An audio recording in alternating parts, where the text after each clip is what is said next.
Good afternoon, everyone. Thank you all for joining. We're going to give people a couple more minutes to join, and then we'll go ahead and get started.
All right, good afternoon, everyone. I hope everyone is staying safe with the inclement weather that we've been experiencing over the past few days. I'd like to thank you all for joining us for the Water Taxi Pilot Program Community Meeting.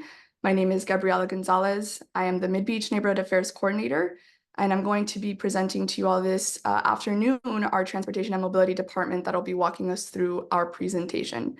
So first, I want to welcome our Director, Jose Gonzalez, Assistant Director, Othniel Rodriguez, and I'd also like to give a special welcome to some of our elected officials that have joined us, and I believe Mayor Stephen Miner is on the call. So thank you for being here with us this afternoon.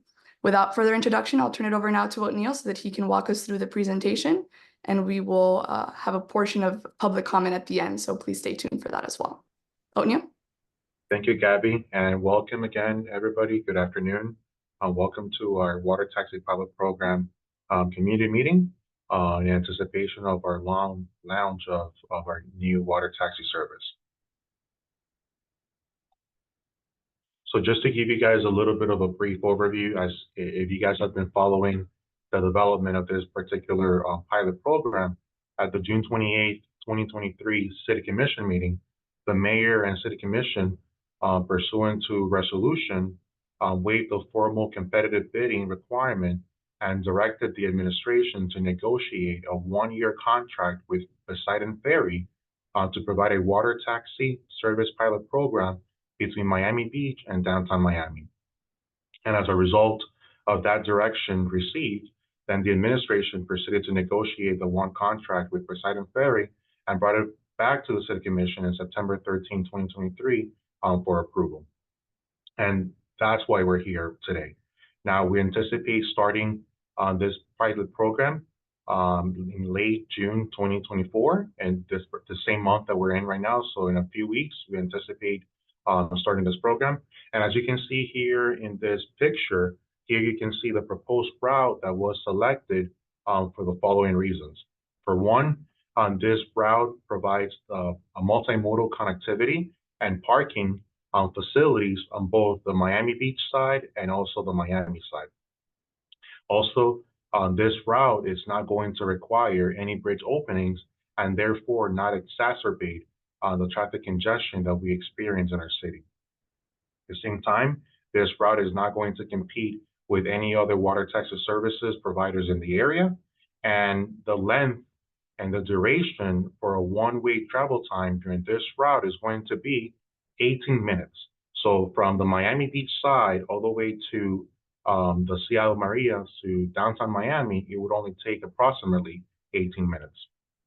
And this location, this service is going to utilize the existing dock at the Maurice Gibb Park Memorial Park dock.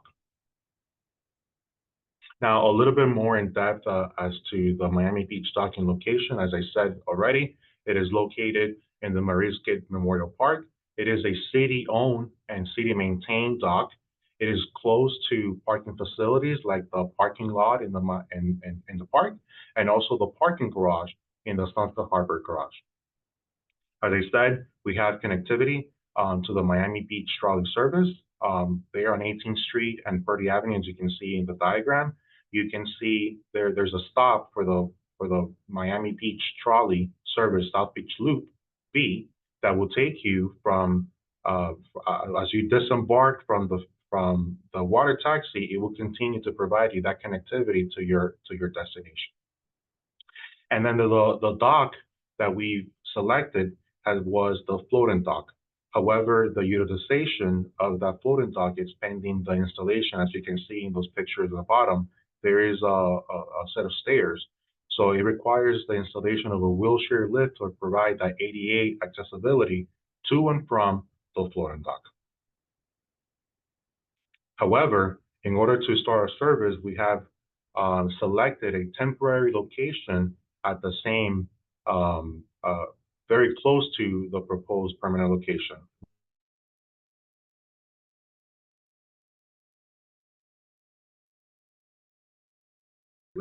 And this finger pier provides that ADA accessibility. And as you can see in the diagram, in those red and those yellow bars, that's where the passengers will be able to queue in a single file along the sidewalk. And something that we've been able to have is that at all times during the service, we're going to have a dockside ambassador. Now, what is going to be the responsibilities of that dockside ambassador? Well, that ambassador is going to ensure the safety and security of all passengers. Is going to ensure the odor is always kept by passengers while they're waiting in the area. He's going to be answering questions about the service, and is also going to assist passengers with boarding and disembarking of the vessel. It's going to be very visible. They're going to be in uniform. They're also going to have a high visibility safety vest, which is going to make it even easier for the passengers to be able to know who this dockside ambassador is. And also a key factor is that they're going to be in very close communication with the captain of the vessel, and that way be able to provide any information to the passengers if there's any issues or potential delays of the service. Now, on the Miami side, in downtown Miami, the location that was selected was the Sea Isle Marina. And as you can see here, this is right off of the Venetian Causeway, and the yellow box that you see, that's where the vessel is going to be docking. Then the yellow arrows is the path that pedestrians can take in order to go into the awning station, which is a public transit hub, and then provide that multimodal connectivity to the Miami-Dade County bus and Metromover.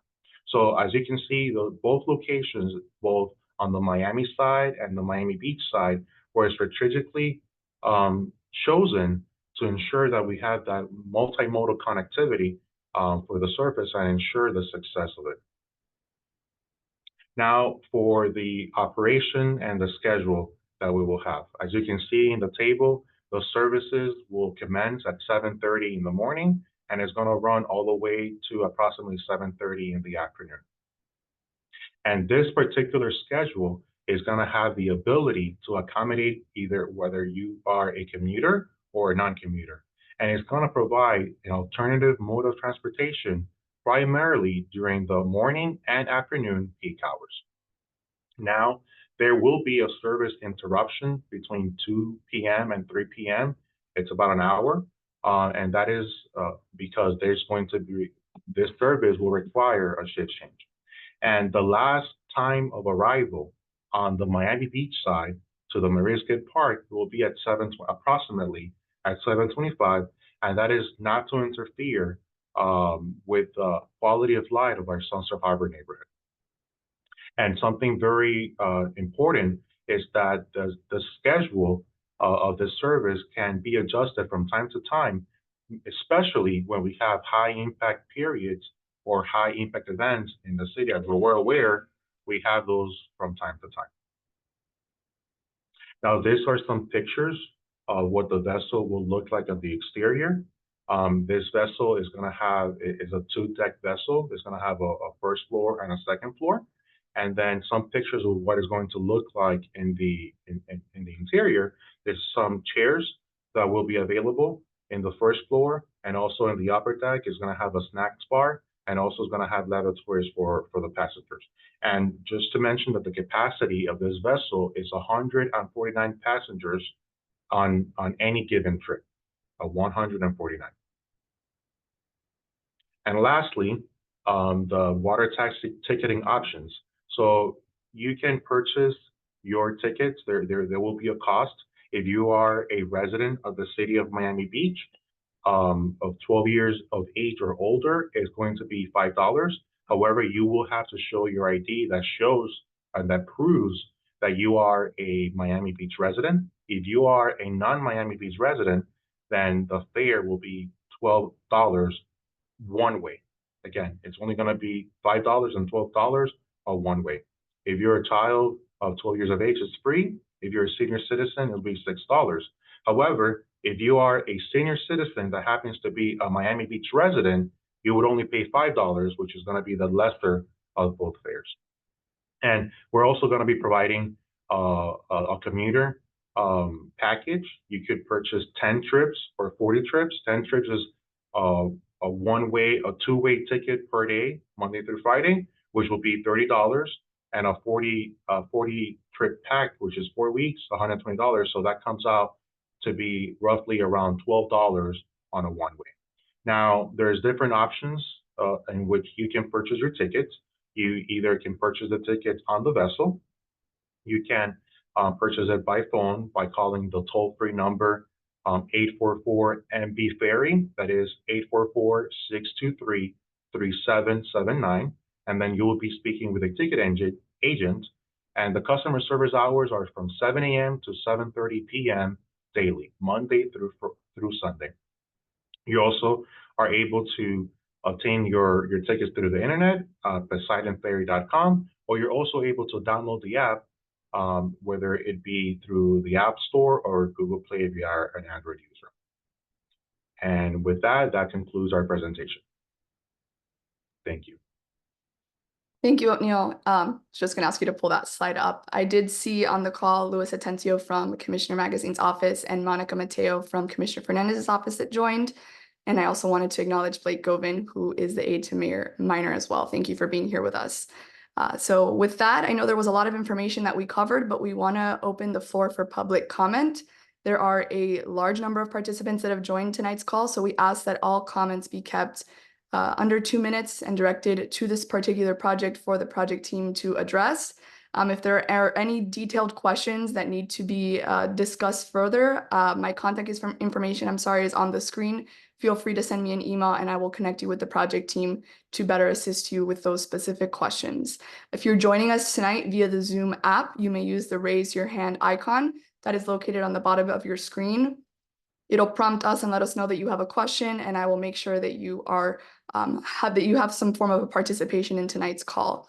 If you are joining us tonight via a cell phone, please dial *9 to raise your hand, and when prompted, dial *6 to unmute yourself. We'll go over all the details on this keep in touch or stay in touch slide at the end, and I'll turn it over now to public comment in the order that it comes in. So let's go first to Bill. If you can please state your full name and unmute yourself to ask your question. My name is Bill Platt. I don't have a question, I have comments. Longtime resident and public transportation user and advocate.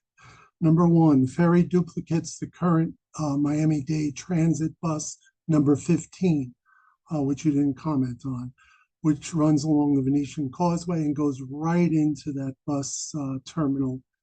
No need to walk on the Miami side. You also didn't mention the fact that this ferry ran twice, had to suspend service based on the small number of people that used it. They suspended it. $12, $5, extremely high. The number 15 is $2.25 and probably will get you across sooner. Calling this eco-friendly, I don't agree with. It's not an electric vessel. It's gonna spew, by nature of the gas and oil, pollution into the bay. Also, when it gets to the Miami side, that's a manatee protected area. So you didn't mention that either. And the multimodal, you're depending on, I don't know that I don't know who approved this 600,000. I missed that meeting, but it'd be better spent restoring the living shoreline at Pine Tree Park. Thank you for listening to my comments. Thank you for your comments, Bill. We'll be sure to take that into consideration as we move forward. Mr. Robert Canero, if you can please unmute yourself and state your question or comment.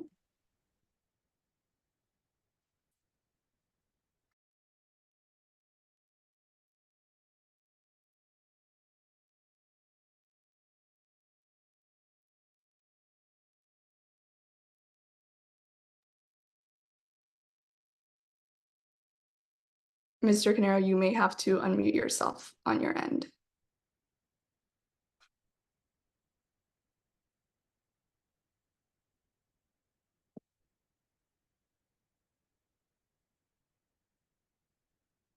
Mr. Canero, can you hear us? I think you're unmuting the wrong person. You unmuted me again, Bill Platt. No, he's unmuted. Let me mute you though, so that way we don't get confused. All right, while he attempts that, I'm going to move on to the next caller, Mr. Joseph Sutton. Hi there, can you hear me okay? Yes, we can. No, I just was had a quick question. He had said on the presentation that if you're a Miami Beach resident, the cost is only $5. But what if you're a Miami resident? Because Miami Beach and Miami are different. If you live on the other side, is it also $5, or is it just Miami Beach residents $5? So I believe it is for Miami Beach residents, but O'Neill, I'll let you turn it back to that slide so that you can better address this question. Yeah, so the $5 rate is only for Miami Beach residents. If you're not a Miami Beach resident, then you'll be paying the $12 fare unless you buy the weekly pack or the monthly pack, then that it will then become approximately an average of $3 a one-way ticket. Oh, okay.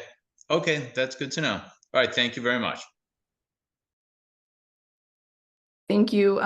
Roberto Canero, I'm going to try you one more time.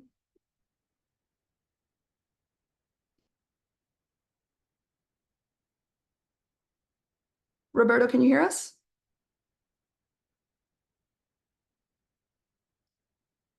Okay, let's move on to Natalie K. If you can please state your full name.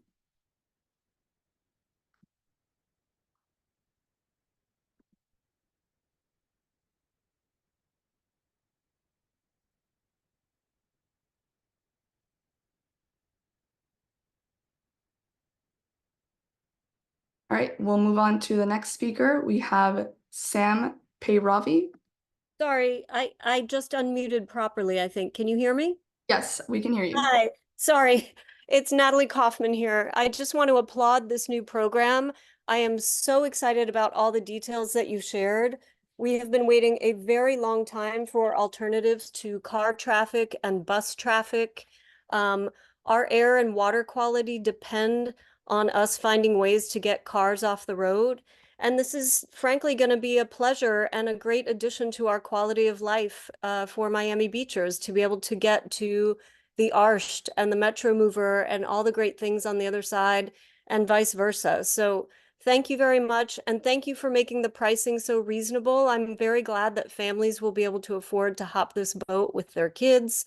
I just A+ all around. Thank you. I can't wait for this to start. Thank you for sharing those comments. We appreciate the positive feedback. I'm going to move on now to Sam Peyrovi again. If you can please unmute yourself. Hi, everyone. My name is Sam Peyrovi. I've actually spoken with some people.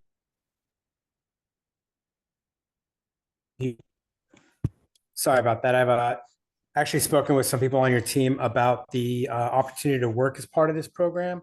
I commend you guys on your efforts to create this. I think it's going to be exciting to get a good cross-based service going.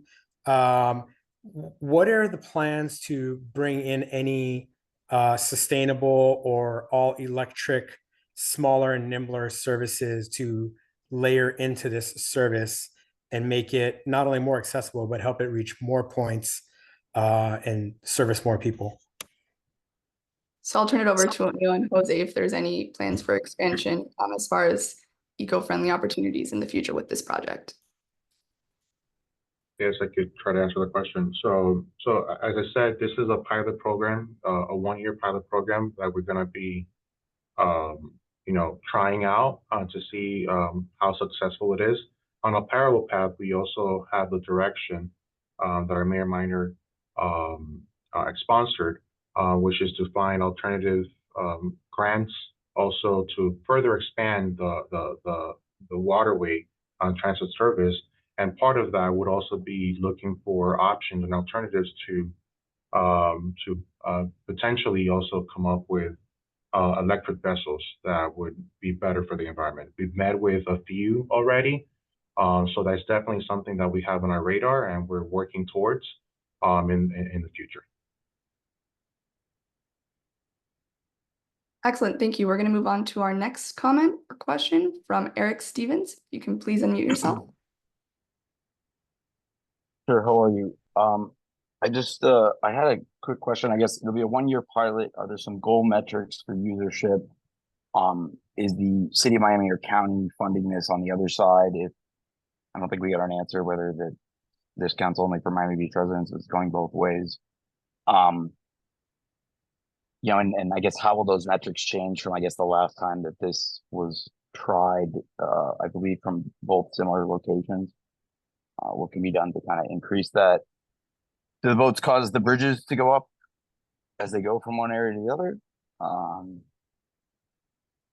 So I can try to Estimated start date? Any of those whenever y'all want to weigh in, would be great.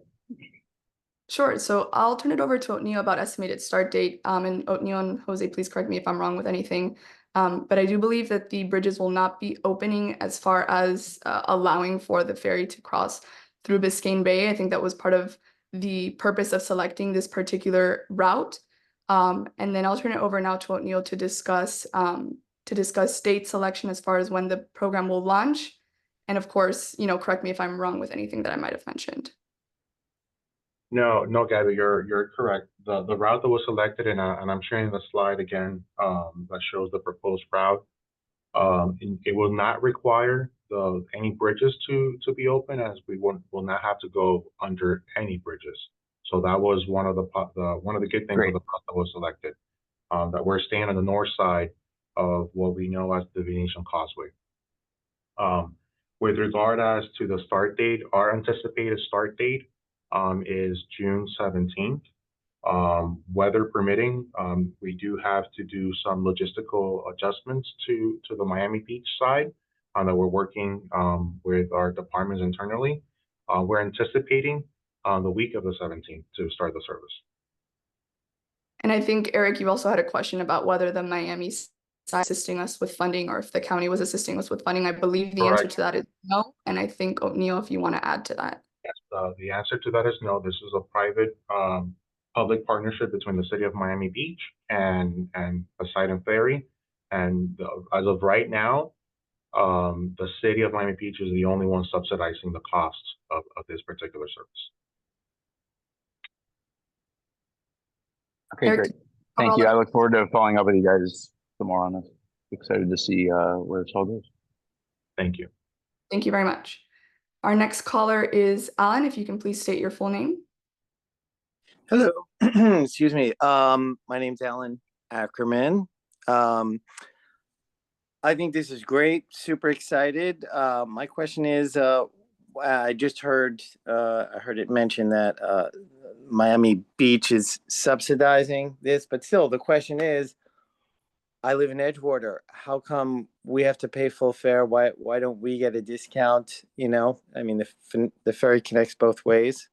So just wondering about that. Neil or Jose, if you can address the question as to why the fare has not changed on the Miami side.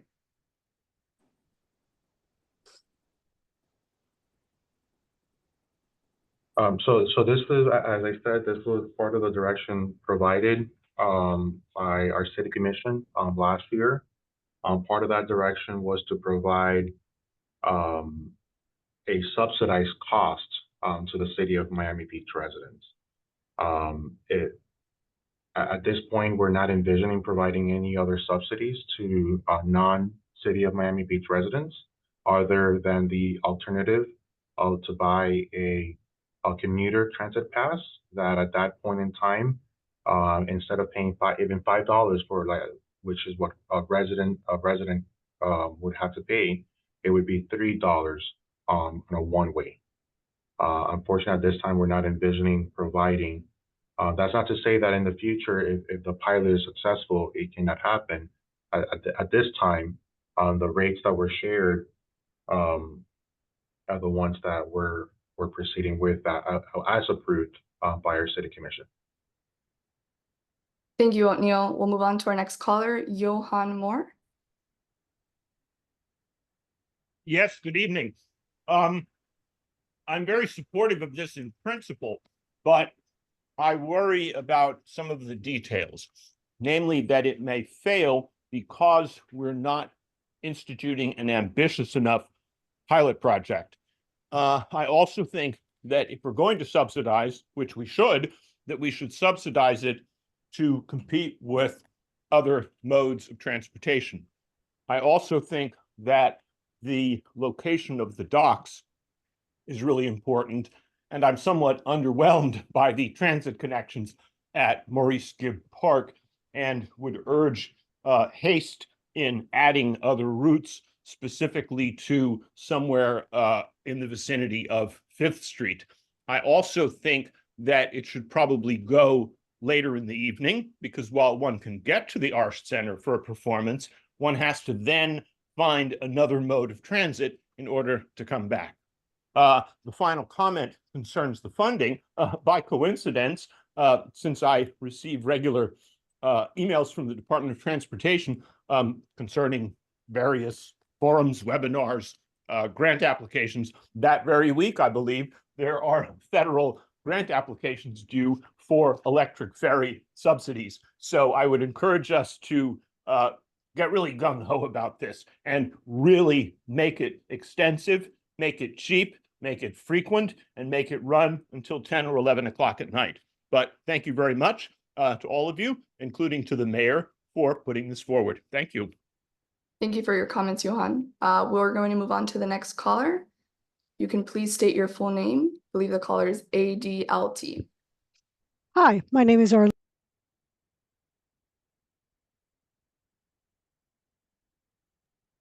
I believe you are on. Hi, can There you you hear go. me now? Okay, Yes. great.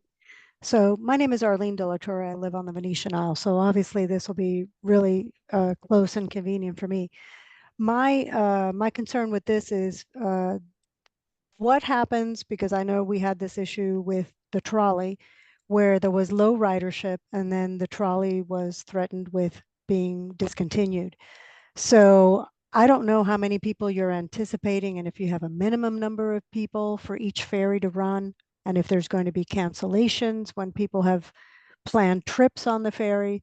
1 year seems actually pretty ambitious to test this out to see if it's going to work. And I also echo the concerns of the other caller in terms of the gas and the emissions for the frequency of this ferry, especially at very low ridership.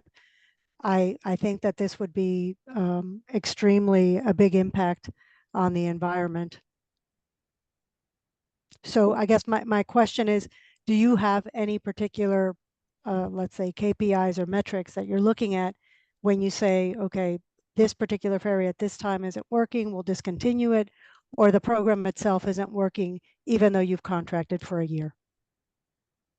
I'll turn it over to O'Neill if he has any specifics as far as metrics and whether or not the program would continue if there was low ridership. O'Neill? So this is a 1-year pilot. Again, it's directed by our city commission. We will be monitoring the ridership as the service is provided. We do want to make sure that we do get the most riders, especially on every trip. We're also potentially looking at extending our existing on-demand freebie service to provide an additional mode of transportation other than just the trolleys as we disembark on the Miami Beach side. But yeah, what I can say is we will be, this is commission driven. I know there's a lot of our commissioners who are very much involved with this service. So we're going to be taking a close look at those metrics, particularly the ridership. And again, it is a pilot program. We want to make sure that this is something, and at the same time, we're also going to be getting receiving feedback from the community to see what works, what doesn't work, and if we need to tweak anything as we're going forward, we'll be doing that. But what I can say is that we'll be monitoring, we'll be actively monitoring the service, we'll be in close communication with Poseidon Ferry, and we'll be making adjustments as necessary. Thank you, O'Neill. Going to open it up to Commissioner Magazine, who looks like he has his hand raised. You can please unmute yourself, Commissioner. Yep, thank you for this. And it's great to see the excitement pilot program. So we'll certainly hope for the best here, that is great for the community. Just addressing one person's comments earlier, I believe it was Alan that said he lived in Edgewater, about why the cost would not be subsidized for residents living, I'm sorry, non-residents that are living across the bay. Unfortunately, it seems like Miami Beach is the only municipality that is providing funding to this. So I would encourage and even ask people that are on the other side of the bay that want to utilize this service at a reduced rate to lobby their elected officials, their commissioners in the city of Miami, their state reps, their county reps, to try and get more funding on this. Because essentially any type of mass transit, whether they be rail, bus, or ferries in New York City are heavily subsidized by the government. So if we can get the city of Miami on board, and the only way we can do that is through their residents lobbying them, hopefully we'll be able to bring the same subsidized prices to our friends across the bay. So really looking forward to this. I know I utilized the Poseidon Ferry when it was operating out of 5th Street and look forward to doing the same sometime soon. Thank you, Commissioner, for those comments. I'm going to turn it over now to Malcolm Moyes. If you can please unmute yourself.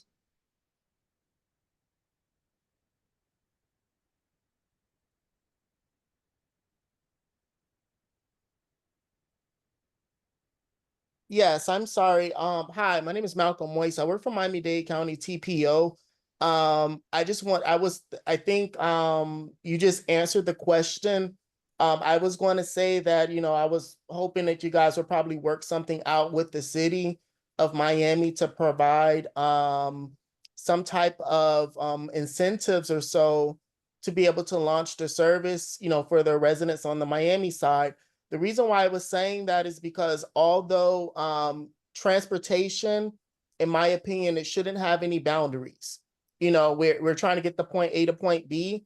And I think that, you know, certain residents of Miami will probably feel some type of way, and it can probably deter them from using the service. So in order to increase ridership, to make sure that it's fair across and to be able to get the ridership that you want, I would highly recommend for everyone to reach out to their officials to see if there is a way that they could be able to implement that, or to work together with the city of Miami Beach to see how they were able to find funding to be able to do this, because, you know, everyone is going to benefit in the future. And right now, the most important thing is ridership. Just how, like, one of the residents was stating, you know, what happened if it's a low ridership on a trolley line. I think this should be both a joint effort by the city and the city and well, I'm sorry, by both cities. So I just wanted to state that. Thank you.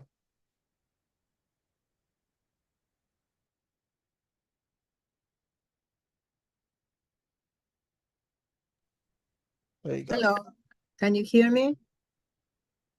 I cannot hear you.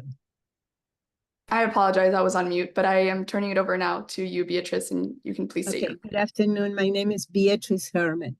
I have a couple of questions. First of all, the first question that I relate all the time is, why is that all the projects to enhance the life, the traffic, etc., in Miami Beach always are from 41st Street South?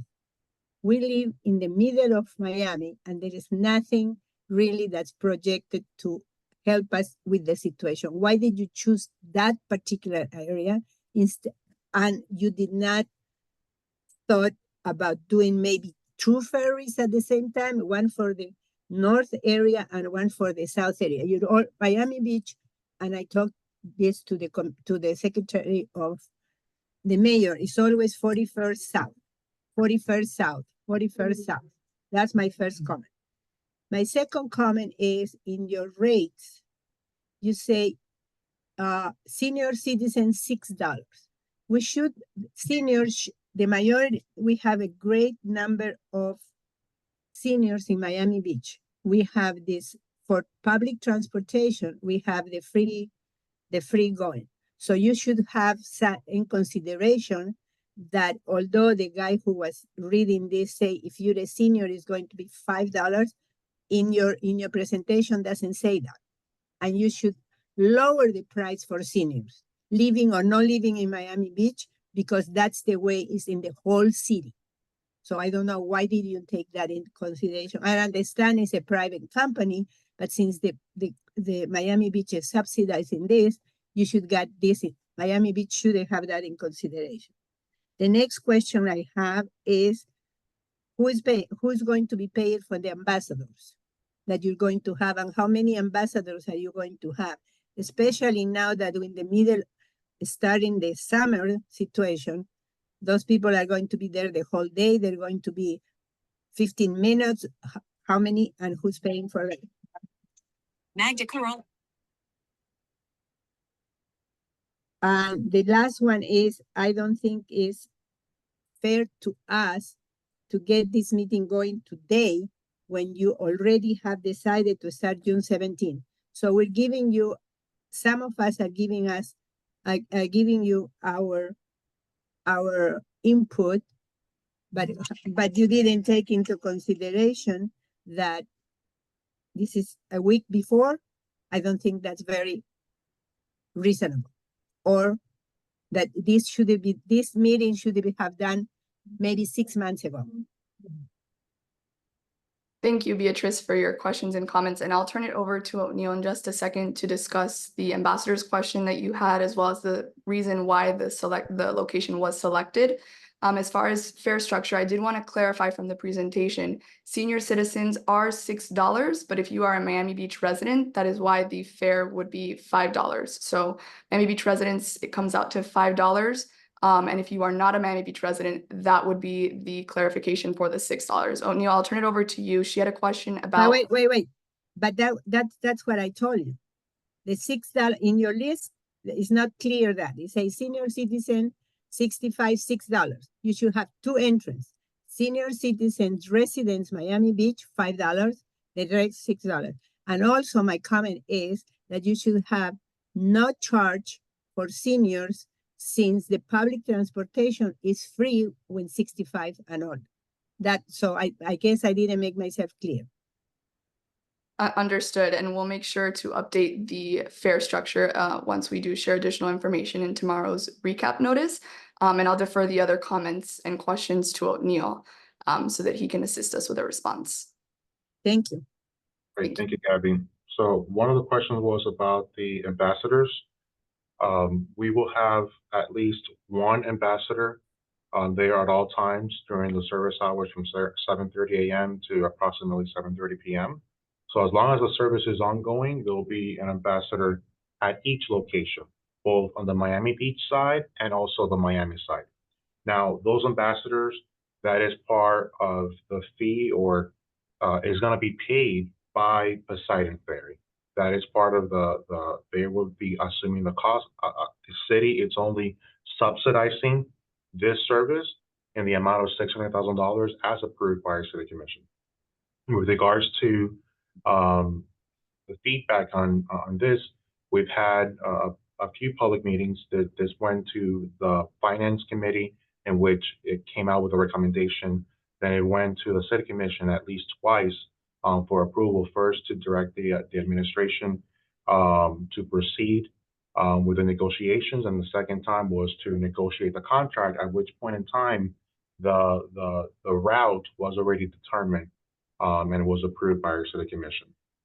Now, going back to the rate with regards to the senior citizen, even if you are on the Miami side or the Miami Beach side, if you're a senior citizen, you will pay $6. Again, the incentive right now, as it was mentioned by our commissioner on magazine, the city of Miami Beach is the only municipality that is providing a subsidy for the service, and therefore we want to incentivize the city of Miami Beach residents to utilize the service, as so to why the rate for the residents, whether you're a senior or not a senior, if you are a Miami Beach resident, again, whether you're a senior or not a senior, your Miami Beach residents will pay $5. Hey, Gabby, if I may add a couple of things. Sure. Thank you. Jose Gonzalez, I'm the transportation director as well as interim parking director. Just wanted to add to O'Neill's response and clarify one point. With regard to the senior rates, we're going to discuss that with our operator. There may be an opportunity to provide some sort of subsidy for our senior citizens that have golden passport. So we will get back to you on that, but I feel comfortable that we can work something out with the ferry operator, the water taxi operator in that regard. Secondly, with regard to Ms. Herman's comment about North Beach and the fact that this service is occurring out of Maurice Gibb Park, which is south of 41st Street, as she put it. So there's absolutely benefits to this type of service operating out of a public dock or a public marina, as it is at Maurice Gibb Park, which is a city-owned park and city-owned docks. So there's no charge to the water taxi operator, if you will. So it represents a savings, an overall savings. And given that this service is being subsidized, it helps in that cause of trying to reduce the cost of the service as much as possible. In the North Beach neighborhoods of the city, it's a little more challenging, but we haven't forgotten about North Beach. We're actually working with the Miami-Dade Transportation Planning Organization, and there was a gentleman, Mr. Di Donato, I believe, that was on a few minutes ago with the Miami-Dade TPO. we're working very closely with the TPO because TPO, given that they are the regional planning organization for Miami-Dade County, they are taking the lead on a robust waterborne transportation plan for the county, which includes all of Miami Beach, South, Middle, and North Beach. And we are part of that study. We are at the table to see what opportunities there are to connect other parts of Miami Beach to mainland Miami, including not just directly west to the downtown area, but even further south to the Homestead area, further north to Aventura area. So we're very excited about that prospect, but that's going to take a little bit of time to materialize, if you will. For now, we selected the Maurice Gibb Park and the docks there at Purdy because they are available. They are public docks, and it can sustain this type of service. Thank you, Jose. We're going to now move on to our next speaker, Sarah iPhone 12. If you can please state your full name.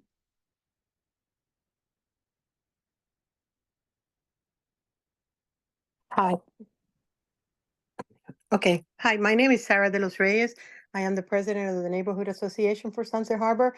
We had discussion about this and I wanted to bring up something. Number one, senior citizens, so either should be free or should be a discount, to be honest with you. Another thing is that about the queuing of the people out there, are you guys going to put some type of, covering for them as they wait for the ferry? So they won't be like sitting in the sun? That was another discussion that we had and issues about that. And how about if the city begins to speak to the business and see if the business offers some type of, you can offer some type of incentive that they provide that to their workers. So this will be lower than what it says in there of $120 a month. So it can be subsidized by some of the business. And this way you get the people who are working here not to bring their cars. Those were my few questions about that I had. Thank you, Sarah. I'll turn it over to O'Neill to respond to these comments and questions. Yeah, as Jose said, we're gonna go back to our provider and look at the rates for seniors. With regards to the coverings, we will be providing umbrellas to cover as the passengers are waiting for the next vessel. I did not quite understand the last point of the question. If you can please repeat that one. About the employers who employ the employees. If you want more ridership, which is probably going to be some of the workers, maybe they can actually subsidize with the city. Like they can get a monthly rate instead of being 120, it could be like maybe 100, and the business can subsidize to the employee for them to take, or half of it to the employee to take the ferry. This way you have more of the workers, which are the ones that, come in every day and they leave every day. That will be, you get a lot of ridership that way. If you actually talk to the employer, to the businesses and see if they can actually, do some one incentive that they can offer that to their employees. That's what I'm saying. Is that clear or not? Yeah, yes, that is clear, and thank you for that. And what I can say to that is that right now we're having multiple conversations with our biggest employers on different initiatives to alleviate the traffic. And this is definitely something else that we can add to that conversation, and we could definitely explore that. How the biggest employers in our city of Miami Beach can potentially incentivize their workers by subsidizing the costs. So thank you for that point. Thank you, O'Neill. Thank you, Sarah. I'm going to turn it over to our next caller, John Hanus, and I apologize if I mispronounced your last name there. If you can please unmute yourself.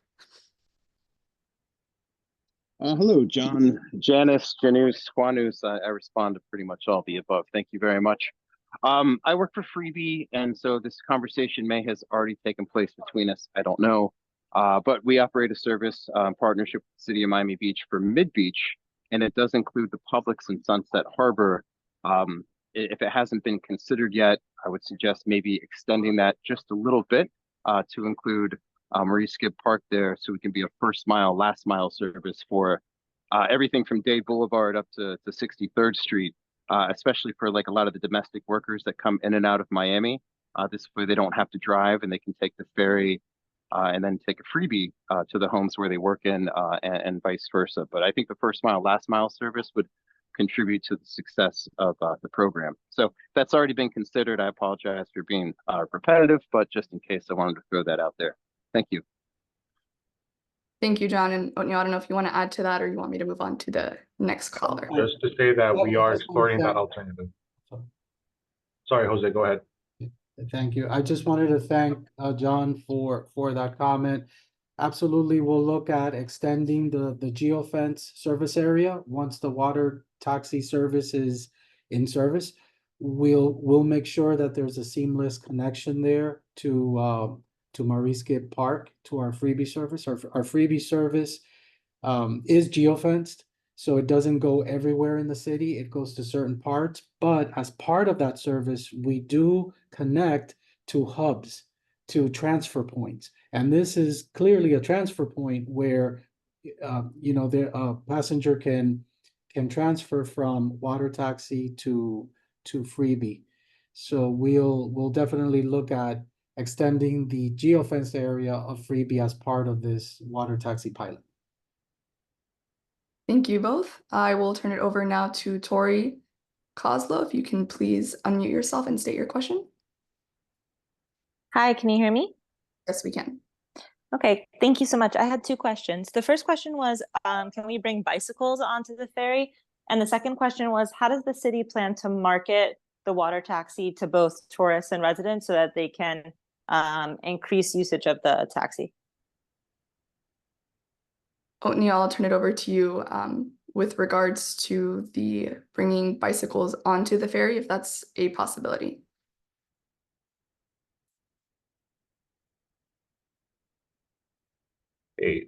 So yes, bicycles will be allowed on the ferry. So there will be, so that if a passenger has a personal bicycle, that they can bring it onto the vessel free of charge. And as far as us promoting the service, our service provider is promoting it on their end, in their website, and the different avenues that they have. And also here in our city, with our communications department, we are going to be promoting this new service through our different avenues that we currently promote them through the different modes of communication.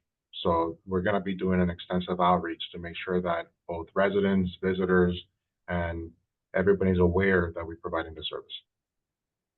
And to the marketing point as well, we also connect with our local media news sources. And so we'll make sure that we're also communicating this information to them and they're reaching mass audiences as well.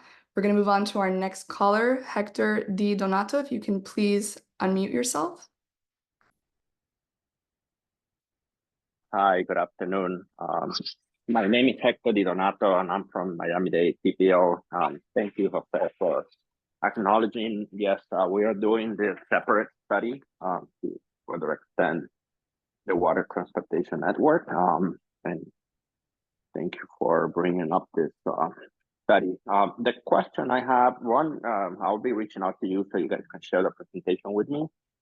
That's okay. But the question I have about the reservation for the ticket, is that on a reserve basis, so people can reserve their spot, or it's on a first come, first served basis? So like, can I buy the ticket in advance for a specific time lot, or do I have to just show up? And Yeah, there are several available? ways of purchasing a ticket. O'Neill, do you mind going back to that slide that had the different ways of purchasing? It is the same slide that we're on right now. Oh, sorry.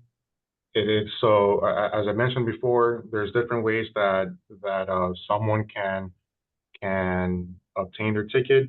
And just to answer the question directly, yes, you can make a reservation for a future date, or it could be on a first come, first served basis. There's plenty of capacity. There's 149 passengers. That's the capacity of the vessel on a one-way. And again, you could buy it in person as you board the vessel. You could call over the phone. You could go online, or you could download the app and buy your tickets through the app as well. So there's different ways that you can obtain your tickets, and then yes, you can do it way in advance, or right at the moment. And Hector, to your point earlier, we will be issuing communication, and I will share those steps at the end of the call so that you stay connected, have a copy of the presentation, and have all of this information readily available to you. I'm going to move on to the next caller. Marilyn, if you can please state your full name.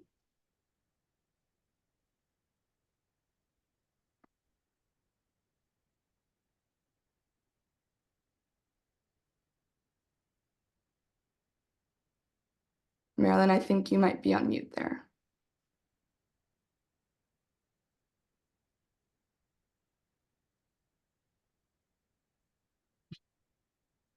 Okay, while we wait for her to unmute, I'm going to go back to Beatrice Herman, who had one follow-up question. Beatrice, if you can please unmute yourself. Hi, sorry. I was thinking, since I live in North Miami and I decide to take the taxi to go downtown Miami, I have to drive to the park. Is that park has enough facilities? The parking facility is big enough for me to leave my car the whole day and come back and pick it up. How many parking spots are you going to have in that park, not to overwhelm the community around the park with people using your taxi? Even if I live 10 blocks away from you, I'm not going to walk 10 blocks to go and take the taxi. You have to put yourself in a car, drive there and take the taxi instead of taking your car all the way downtown. So how did you plan for people to park their cars in that park? So I can address that, Gabby. Ms. Herman, the parking demand as a result of this pilot is something that we're going to be monitoring very closely. There is availability in the Sunset Harbor garage. There is currently availability there, but it all depends on how many passengers end up taking this water taxi. So the whole parking supply and demand aspect is something that we're going to be monitoring closely as part of this pilot, including, potentially looking at to see if there's a way to offer discounts to parking discounts to water taxi passengers, if that's a possibility. That's something that I think we still need to work through what that would look like, but I'm sure it's possible.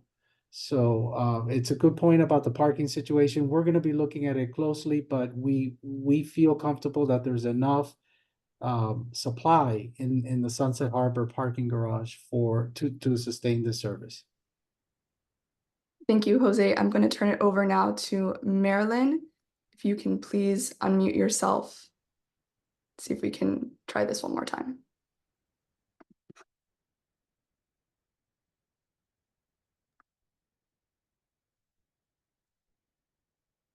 You guys. I am being muted by you guys. You Go can, ahead. I think you have permission now. okay, you can hear me now, right? Yes, we can. Okay, good.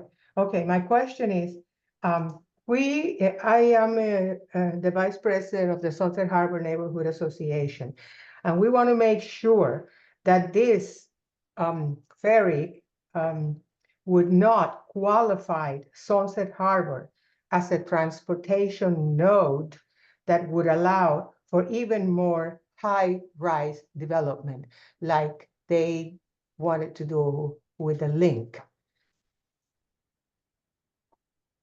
Thank you for your comment, O'Neill or Jose. I'm not sure if either of you would like to respond to this particular comment.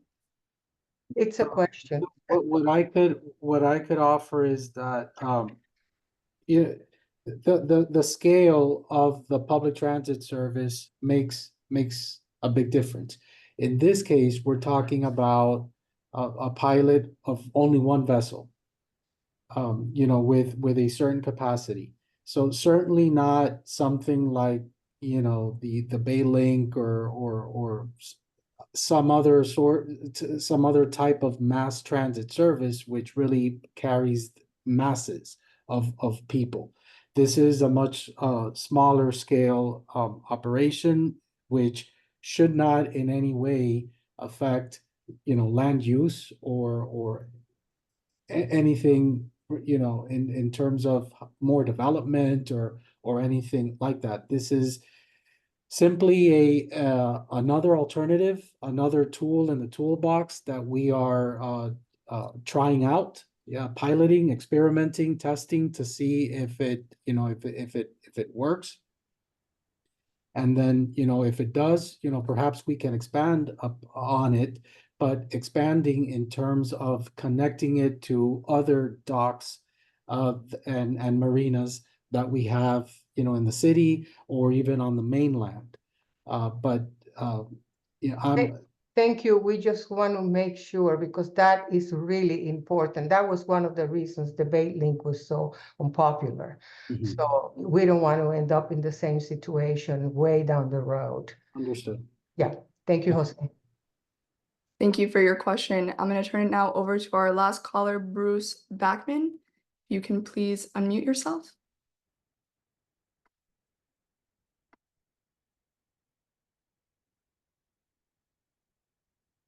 Hi. First, I want to make a note that if you're going to use the Sunset Harbor Garage, the Sunset Harbor Garage is very poorly marked, by the way. There's really no sign. If people are going to be coming from the bay, they're going to look at the Purdy Avenue side of the building and not know what it is. The entrance is on Bay Road behind it, so you definitely have to do new signage there. And then regarding the question again with the transportation node, it's not an issue of how much or how big. It's an issue specifically of what legally qualifies a transit method as creating a transit node. So if you have a ferry and it's linked to trolleys or anything else, we need to know the legal definition and whether in any way putting a ferry here would make it legally conform to the definition of a transportation node. It's not a matter of whether it's big, small, or anything. We need a clear definition. Thank you. Thank you for those comments. O'Neill, if you can actually put the last slide, please.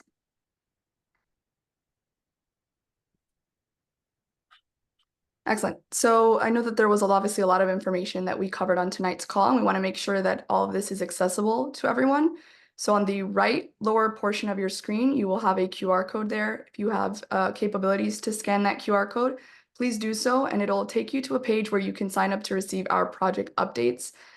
Tomorrow, we will issue a community notice that will include a copy of the presentation that you just watched, as well as a link to this meeting recording.